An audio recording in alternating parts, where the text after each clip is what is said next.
अस्सलाम वालेकुम student, this is Atif इसहाक और हम बात कर रहे हैं लारावेल के ऊपर। आज की इस वीडियो के अंदर हम बात करेंगे म्यूटेटर मेथड्स के ऊपर और म्यूटेटर मेथड्स होते क्या हैं और इनकी ज़रूरत क्यों पड़ती है। इससे पिछली वीडियोस के अंदर मैंने आपके साथ बात की हुई है एक्सेसर मेथड्स के ऊपर। म्यूटेटर मेथड जो हैं वो जब आप डेटाबेस के अंदर डाटा को स्टोर करवा रहे होंगे तो डेटा स्टोर करने से पहले अगर आप उस डाटा में कोई मॉडिफिकेशन करना चाहें तो फिर हम म्यूटेटर मेथड्स को यूज़ करते हैं। मॉडिफिकेशन से मेरी मुराद ये है कि फॉर एग्जांपल कि मैं किसी नाम को यूज़र से इनपुट करवाता हूँ या किसी भी डेटा को यूज़र से इनपुट करवाता हूँ और यूज़र उसके अंदर केस सेंसिटिविटी का ख्याल नहीं रखता और मैं चाहता हूँ कि जब कि डेटा मेरी डेटाबेस के अंदर जाए तो ये एक प्रॉपर जो केस है उसके अंदर जाए या अपर केस में चला जाए, सारे का सारा लोअर केस में चला जाए या प्रॉपर केस में चला जाए, तो मैं उसके ऊपर कोई ऐसा फंक्शन अप्लाई कर दूंगा कि मेरा डाटा मॉडिफाई हो के डेटाबेस के अंदर जाके स्टोर होगा। सेकेंडली, अगर आप ये चाहते हैं कि आपका डाटा जब डेटाबेस में स्टोर होने लगे तो उससे पहले डेटा में कोई चीज़ ऐड हो जाए, फॉर एग्जांपल नेम से पहले सर नेम लगा दें, मिस्टर या डॉक्टर, और सिटी के साथ आप कोई कंट्री नेम एसोसिएट करना चाहें या इस तरह की कोई भी चीज़ जो आप डेटा में ऐड करना चाहते हैं जो कि अपने यूजर्स इनपुट नहीं की लेकिन अब उसको आपने मॉडिफाई करना है और फिर मॉडिफाई करके डेटाबेस में स्टोर करवाना है, then we have to make use of mutated methods. तो म्यूटेटेड मेथड को डिफाइन करने के लिए सबसे पहले हमें जिस चीज़ की ज़रूरत पड़ेगी वो एक तो हमें ज़रूरत पड़ेगी कंट्रोलर की और दूसरी हमें ज़रूरत पड़ेगी एक मॉडल की। तो सबसे पहले हम एक कंट्रोलर क्रिएट करते हैं। कंट्रोलर क्रिएट करने के लिए we have to make use of command php artisan make controller and we have to deal with database. और डेटाबेस में जो टेबल है वो अभी आपको शो कर देता हूँ, वो एम्प्लॉयज़ का टेबल है। तो मैं अपने कंट्रोलर का नाम एम्प कंट्रोलर रखने लगा हूँ। So amp controller is the name of the controller. तो कंट्रोलर सक्सेसफुली क्रिएट हो गया है और अगर आप इसको देखना चाहें तो this controller is created. App के अंदर HTTP और उसके अंदर आपके कंट्रोलर और उसके अंदर एम्प कंट्रोलर एग्जिस्ट करता है। सो इस कंट्रोलर के अंदर हम एक फंक्शन डिफाइन कर देते हैं। फंक्शन का नाम है इंडेक्स और सिंपली मैं कोई चीज़ रिटर्न करवा देता हूँ। जो कोड मैंने लिखना है वो कोड यहाँ पे जाएगा। अभी फ़िलहाल इसको मैं सेव कर रहा हूँ और इस कंट्रोलर के लिए एक हम राउट डिफाइन कर देते हैं। राउट डिफाइन करने के लिए हमें राउट्स के अंदर web.php में जाना है। तो सबसे पहला काम हमने क्या करना है, हमने इस कंट्रोलर को इम्पोर्ट करना है। Use app HTTP controllers and emp controller.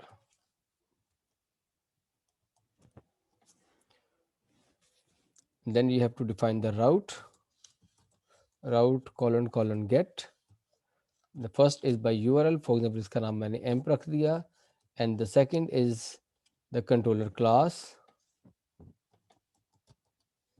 Oh, sorry,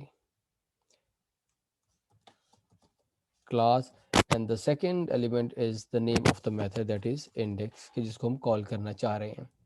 तो इसको मैंने यहाँ पे सेव कर दिया है और अब हम इसके ऊपर इस कंट्रोलर को कॉल करके देखते हैं। सो यहाँ पर अगर हम लिखेंगे अभी एम्प और इसको एंटर करेंगे तो कोड विल गो हेयर हमें यहाँ पर नज़र आएगा। इसके साथ मैं आपको अपनी डेटाबेस भी दिखा देता हूँ। डेटाबेस हमारी जो है वो लोकल होस्ट में phpMyAdmin में है और डेटाबेस लारावेल DB के नाम से है और इस डेटाबेस में एम्प्लॉयज़ का टेबल एग्जिस्ट करता है और इस टेबल में एम्प्लॉय नेम है, रैंक है, सैलरी है, एड्रेसेस। अब हम इसके अंदर एक नया रिकॉर्ड ऐड करते हैं और ऐड करते वक्त हम देखते हैं कि हम इस एम्प्लॉय नेम में या किसी भी फील्ड के अंदर किसी डेटा को किस तरीके से ऐड करवा सकते हैं। तो next thing is that we need to define a model. तो मॉडल डिफाइन करने के लिए हम अगेन अपने कमांड फॉर्म पर आएंगे और यहाँ पर हम एक मॉडल डिफाइन करेंगे, php artisan make मॉडल।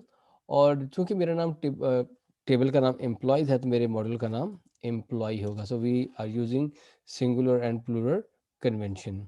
तो एम्प्लॉय का मॉडल जो है वो हमने क्रिएट कर दिया है। अब अगर हम अपने इस प्रोजेक्ट में आते हैं तो आप देखेंगे कि मॉडल्स के अंदर आपको employee.php के नाम से ये नज़र आ रहा है। सो अब अपने इस कंट्रोलर के अंदर हमने इस मॉडल को यूज़ करते हुए डेटा ऐड करना है। तो सबसे पहले इस मॉडल को इंपोर्ट कर लेते हैं।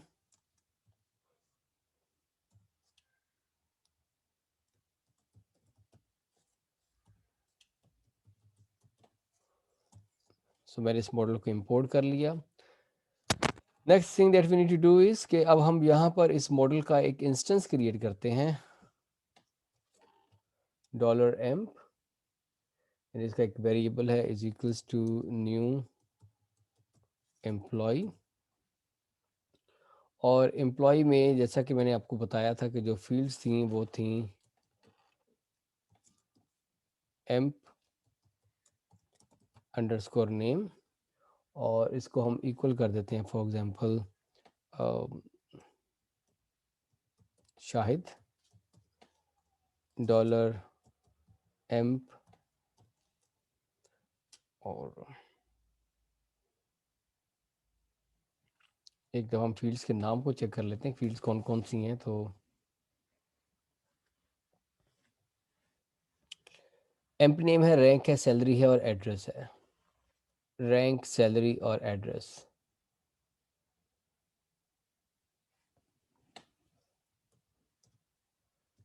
Rank is equals to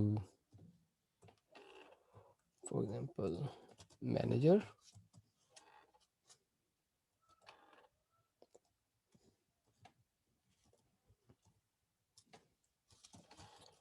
salary is equals to 45,000 and address is equals to Lahore. Then what we need to do is $emp और हम इसको कर देंगे सेव। तो इसको मैंने यहाँ पे सेव किया और पहले इसको इसी तरह से चला के देखते हैं और उसके बाद फिर हम अपना म्यूटेटर मेथड का रोल टेस्ट करेंगे कि वो कैसे काम करता है। सो एक बार फिर इसको चला के देखते हैं और यहाँ पे कोई एक्शन परफॉर्म नहीं हुआ। लेट्स सी कि मेरी डेटाबेस में वैल्यू इंसर्ट हुई है कि नहीं हुई। तो डेटाबेस में कोई वैल्यू इंसर्ट नहीं हुई, तो लेट्स सी कि हमने कहाँ पे गलती की है। So yes, we have to make this a function. तो इसको फंक्शन हमने कॉल करनी थी और कोई गलती इसके अलावा तो नहीं। This spelling of salary is also incorrect. Again अब इसको एक बार फिर चला के देखते हैं और आई होप कि this time we will not encounter any syntax error. जो एरर मैं एक्सपेक्ट कर रहा हूँ वो आएगा और आप में से जो लोग जिन लोगों ने पहले मेरी वीडियो देखी है वो भी एंटिसिपेट कर रहे होंगे इस एरर को। Let's see.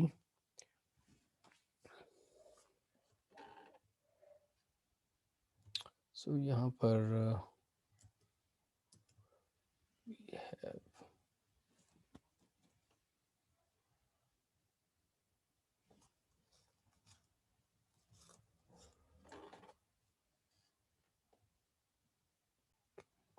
सो ये एरर जो मैं आपसे कह रहा हूँ कि आप एंटिसिपेट कर रहे होंगे, एरर ये है कि आपके लारावेल में जब भी आप किसी टेबल के अंदर डेटा इंसर्ट करते हैं, लारावेल एंटिसिपेट करता है कि आपके पास दो कॉलम्स एग्जिस्ट करते होंगे, अपडेटेड ऐड के और क्रिएटेड ऐड के।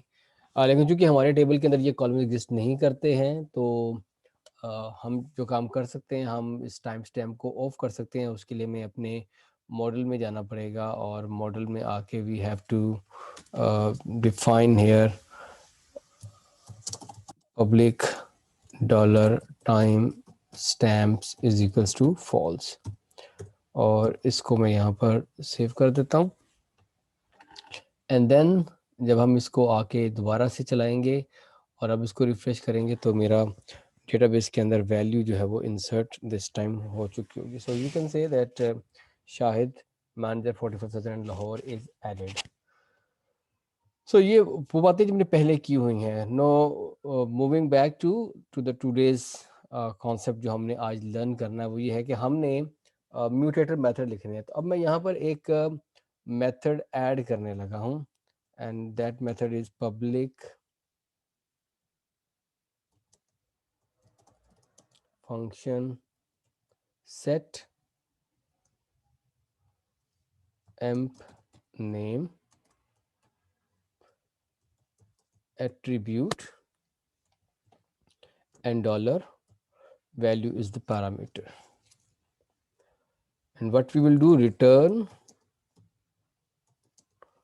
dollar this attribute. And what is the attribute? Attribute is emp name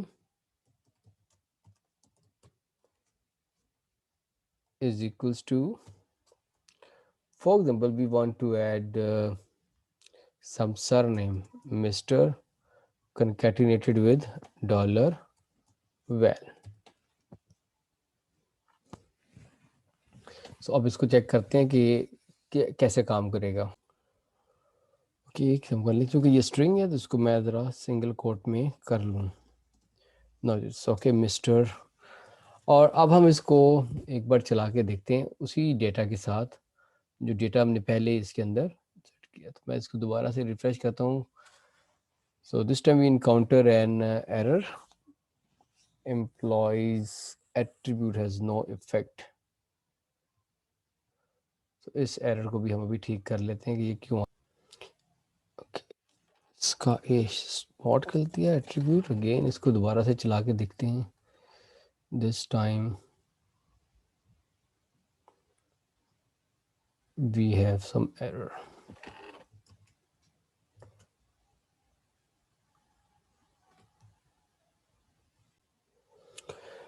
okay, हमने पहले ये ए को स्मॉल किया है। No we write it attributes, जो मेरी मिस्टेक्स हैं वो आहिस्ता आहिस्ता नज़र आ रही हैं। No again if we run it, तो अब देखते हैं कि क्या इम्पैक्ट है। दिस टाइम मेरा कोड सक्सेसफुली आई गेस चल गया। अब इसको डेटाबेस पे दोबारा से चेक कर लेते हैं। So this time we have mister Shahid in our database entry. So students, आज की इस वीडियो के अंदर हमने म्यूटेटेड मेथड्स के ऊपर डिस्कशन की है। आल्दो के हमने इस दौरान बहुत सारे एरर्स को भी फेस किया है, लेकिन कुछ एरर्स जो मैंने आपसे कहा कि एंटीसिपेटेड थे कि वो आएंगे, और कुछ हमारे टाइपोज के एरर थे। But with all these things we learn that whenever we work we encounter some errors and how to handle those errors. So it's good to see errors, and उन एरर्स को फिर हम किस तरीके से remove करते हैं, वो भी हमारा एक लर्निंग का फेज है। So thank you very much, and I hope कि आपको म्यूटेटर की भी समझ आ गई होगी। And still if you have some questions in your mind you may ask, comment करें मुझे, और कमेंट में जो क्वेश्चंस आप करेंगे I will respond to those questions. और सजेस्ट भी करें कि आप लारावेल के कॉन्टेक्स्ट में कौन सी वीडियोस मजीद देखना चाह रहे हैं। थोड़े से पॉजेज हैं, बट ग्रेजुअली फिर एक रूटीन में हम कुछ वीडियोस को बड़े फ्रिक्वेंटली आपके साथ शेयर करेंगे। So thank you very much and stay tuned. Bye bye.